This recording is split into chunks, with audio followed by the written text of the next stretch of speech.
Hello friends, नमस्कार। Friends, आज हम लोग नवीन जी का पोर्टफोलियो रिव्यू करेंगे।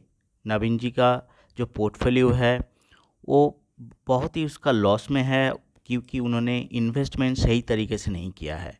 शायद उन्होंने जानकारी सही नहीं था, या फिर उन्होंने किसी के न्यूज़ देख के जानकारी ना होने के वजह से उसको आज बहुत ही ज़्यादा लॉस आज सहना पड़ रहा है।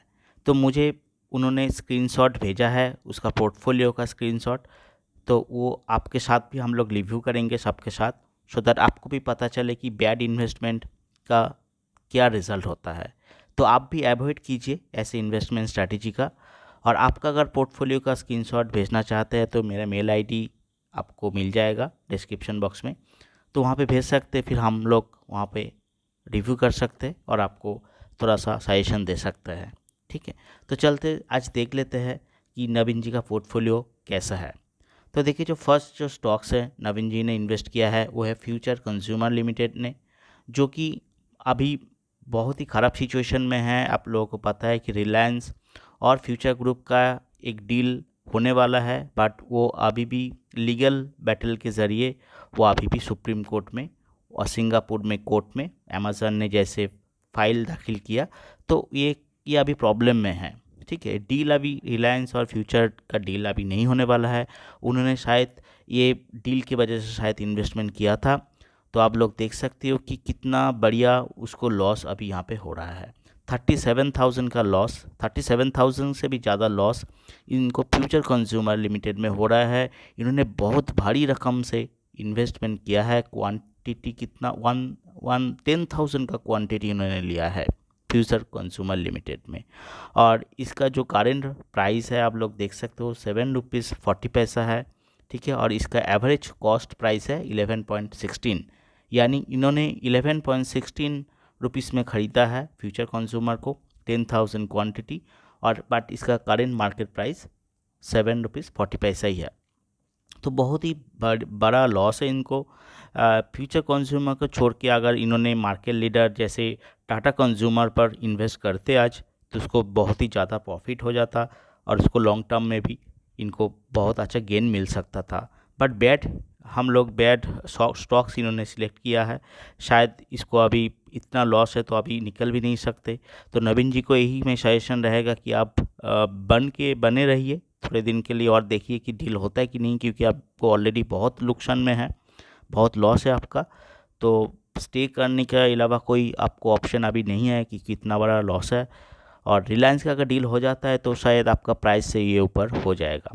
नेक्स्ट स्टॉक्स भी इन्होंने फ्यूचर एंटरप्राइज लिमिटेड का स्टॉक्स इन्होंने ख़रीदा है, क्वांटिटी 4,000, और इसका एवरेज कॉस्ट पड़ा है ₹22 का, ₹22.31।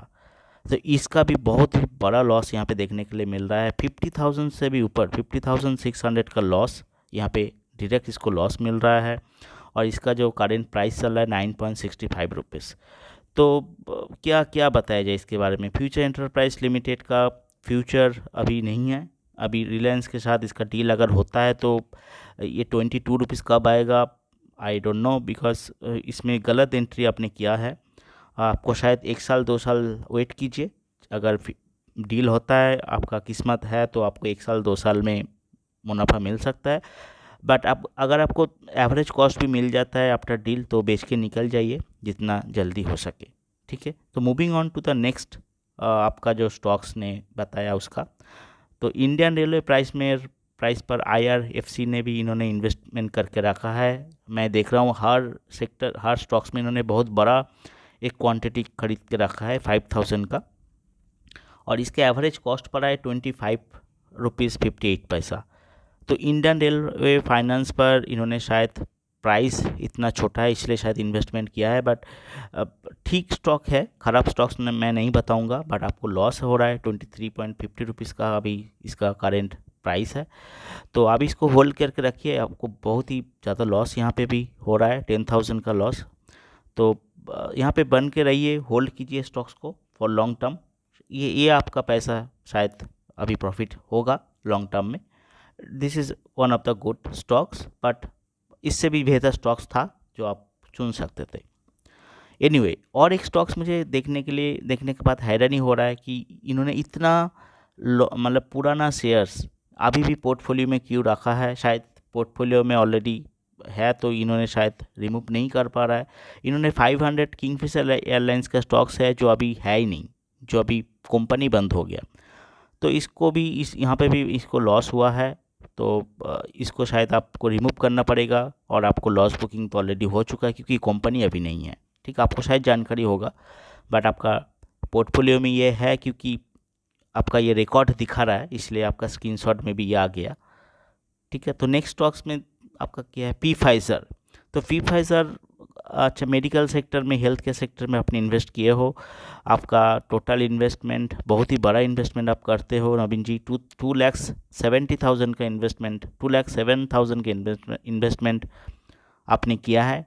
क्वांटिटी 40 का क्वांटिटी आपने ख़रीदा है और आपको अभी थोड़ा सा लॉस हो रहा है। आपका एवरेज प्राइस है 5,279। देखिए पी फाइजर अच्छा क्वालिटी का स्टॉक्स है, नो डाउट, बट आपको पता है कि अभी जो सिचुएशन है पी फाइजर का इंडियन मार्केट में जो वैक्सीन का काम करता है, उन्होंने नो प्रॉफिट नो लॉस का एक स्ट्रेटजी रखा है। तो उसमें वैक्सीन बनाने से, वैक्सीन बेचने से फाइजर को ज़्यादा प्रॉफिट नहीं होने वाला है। तो इसका स्टॉक्स से भी अच्छा स्टॉक्स था, डॉक्टर रेड्डी का स्टॉक्स आप ले सकते थे, सन फार्मा का स्टॉक्स आप ले सकते थे, तो स्पार्क का भी स्टॉक्स ले सकते थे क्योंकि डॉक्टर रेड्डी का जो स्टॉक्स है वो कंपनी वो इन्वॉल्व है वैक्सीन बनाने का और वैक्सीन डिस्ट्रीब्यूशन का काम से।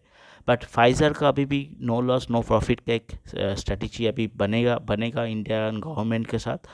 तो डायरेक्टली इसको कुछ मुनाफा नहीं होने वाला है वैक्सीन से, बट ये कंपनी अच्छा है ओवरऑल फाइज़र से, Pfizer health care medicine company.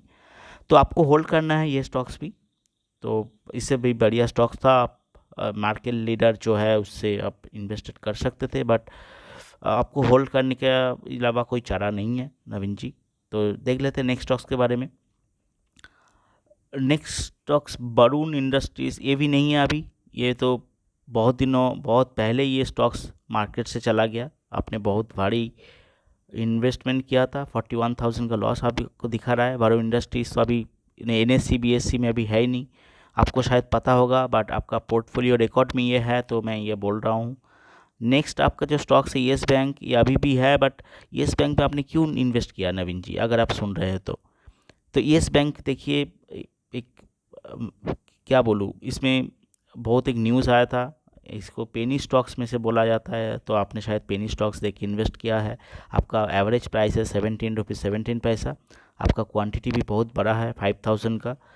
तो बैंकिंग सेक्टर में अगर आपको इन्वेस्टमेंट करना है तो मार्केट लीडर को चुनिए। आपके पास इतना पैसा है तो आप HDFC बैंक खरीद सकते थे जो कि मार्केट लीडर है, बहुत ही बढ़िया स्टॉक्स है। अगर आपने ख़रीदा होता HDFC बैंक तो आपको ये ग्रीन देखने के लिए मिलता, आपको प्रॉफिट देखने के लिए मिलता, बट आपने गलत स्टॉक्स चुना है। येस बैंक फंडामेंटल बिल्कुल ख़राब है, ठीक है, इसका बहुत कर्जा है इस बैंक पर, और इसका ये स्टॉक्स बिल्कुल POE इसका ख़राब है, इसका रिटर्न कैपिटल ख़राब है, कर्जे से डूबा हुआ है। ठीक है, तो इस स्टॉक्स को आप अवॉइड कीजिए, अगर हो सके तो जितना जल्दी हो सके इसको बेचिए, इसको सेल करके आपका लॉस बुकिंग कीजिए और दूसरा कंपनी में, अच्छा कंपनी में आपका निवेश कीजिए, फिर आपका पैसा, फिर आपको प्रॉफिट मिल जाएगा।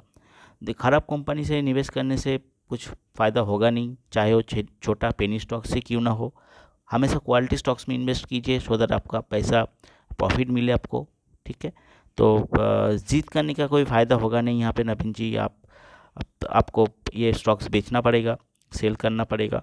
ठीक है, ख़राब स्टॉक सारा बाहर निकाल दीजिए, फिर इसी पैसे से आप कोई अगर अच्छा स्टॉक्स खरीदे तो आपका पैसा भी वापस आ जाएगा, प्रॉफिट होने लगेगा। ठीक है, तो ये था ओवरऑल पोर्टफोलियो का रिव्यू